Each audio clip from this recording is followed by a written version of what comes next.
উত্তর কোরিয়া পৃথিবীর সবচেয়ে রহস্যময় ও গোপনীয় রাষ্ট্রগুলোর মধ্যে একটি, যেখানে সরকার, গণমাধ্যম, ইন্টারনেট এমনকি মানুষের চিন্তাও নিয়ন্ত্রিত থাকে। এই রাষ্ট্রের শাসক কিম জং উন একজন নেতা, যিনি নিজের ইচ্ছা মতো দেশ পরিচালনা করেন। কিন্তু কিভাবে তিনি এককভাবে গোটা রাষ্ট্র নিয়ন্ত্রণে রাখেন?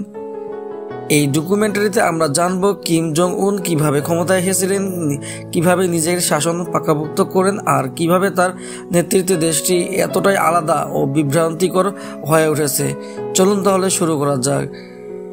1 নম্বর, ক্ষমতায় আগমন। 2011 সালের ডিসেম্বরে কিম জং ইল মৃত্যুবরণ করেন।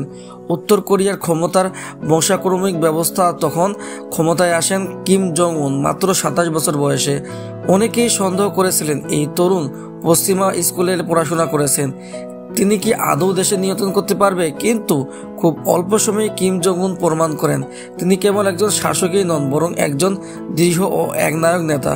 নিজের অবস্থান পাকাপোক্ত করতে তিনি সেনাবাহিনীর গুরুত্বপূর্ণ নেতাদের অপসারণ করেন, এমনকি নিজের চাচা জ্যাং সং থেককেও জনসম্মুখে মৃত্যুদণ্ড দেন, যিনি তার প্রধান উপদেষ্টা ছিলেন।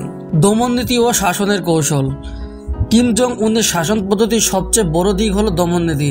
জনগণের মধ্যে আতঙ্ক ছড়িয়ে শাসনকে অটুট রাখা তার অন্যতম কৌশল।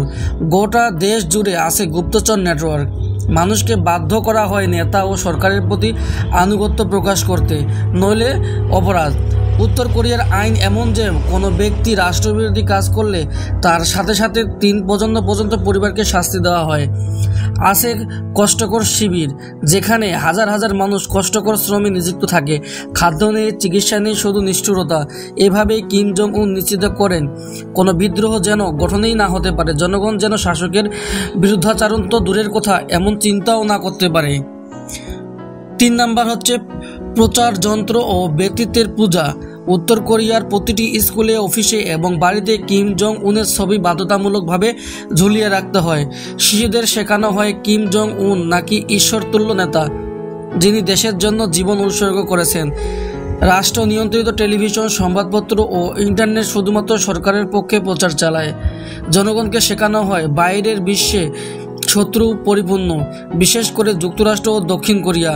প্রচার যন্ত্রের এই অসাধারণ কৌশলে কিম জং উন একজন নেতা নয়, বরং একজন আদর্শ হয়ে ওঠেন সাধারণ মানুষের চোখে। তারা তার কথা বিশ্বাস করে এবং তার আদেশে জীবন দিতেও রাজি। 4 নাম্বার, পারমাণবিক কর্মসূচি ও আন্তর্জাতিক সম্পর্ক। কিম জং উনের সবচেয়ে আলোচিত ও বিতর্কিত উদ্যোগ হল উত্তর কোরিয়াকে একটি পারমাণবিক শক্তিধর রাষ্ট্রে পরিণত করা। তিনি বুঝতে পারেন পারমাণবিক অস্ত্র তার শাসনের অস্তিত্ব রক্ষায় সবচাইতে বেশি কার্যকারী উপায়। 2013 সাল থেকে শুরু করে একের পর এক পারমাণবিক বোমার পরীক্ষা চালান কিম। এর ফলে জাতিসংঘ, যুক্তরাষ্ট্র সহ অনেক দেশ তার উপর নিষেধাজ্ঞা আরোপ করেন, কিন্তু তিনি থামেননি।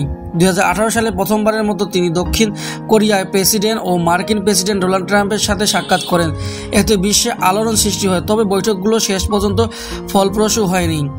এই পারমাণবিক কর্মসূচির মাধ্যমে কিম জং উন একদিকে বিশ্ব চ্যালেঞ্জ জানান, অন্যদিকে নিজের দেশের জনগণের কাছে নিজেকে শক্তিশালী নেতা হিসেবে তুলে ধরেন। 5 নাম্বার, জনগণের জীবন ও বাস্তবতা। উত্তর কোরিয়ার জনগণের জীবনে আসলে কেমন? খাদ্য সংকট, স্বাস্থ্যসেবা, শিক্ষার সীমাবদ্ধতা, সবকিছুই কঠোর নিয়ন্ত্রণের মধ্যে।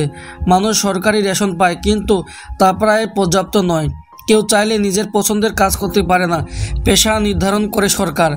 ইন্টারনেট নেই, বাইরের দুনিয়ার খবর জানার কোনো সুযোগ নেই। কেউ যদি চীনা সিনেমা দেখে ধরা পড়ে, তাহলে তার শাস্তি হতে পারে মৃত্যুদণ্ড পর্যন্ত। তবুও কিছু মানুষ সীমান্ত পার হয়ে পালাতে চেষ্টা করে। যারা পালাতে সক্ষম হন তারা জানেন উত্তর কোরিয়ার বাস্তবতার বাইরে থেকে যতটা গোপন, ভেতরে ততটাই নির্মম। কিম জং উনের শাসন উত্তর কোরিয়াকে এক অদ্ভুত ও বিপজ্জনক অবস্থানে নিয়ে এসেছে। একদিকে তার নেতৃত্বে দেশ পরমাণু শক্তিধর হয়েছে, অন্যদিকে মানবাধিকারের মারাত্মক লঙ্ঘন চলছে। এই নেতৃত্ব কতদিন টিকবে? উত্তর কোরিয়া কি কখনো পরিবর্তন দেখতে পারবে, নাকি কিম জং এর শাসন আরও কঠিন হবে? সময়ই দিবে তার উত্তর। তবে একথা নিশ্চিত, কিম জং উন বিশ্বের ইতিহাসে এক বিশেষ অধ্যায় হয়ে থাকবেন।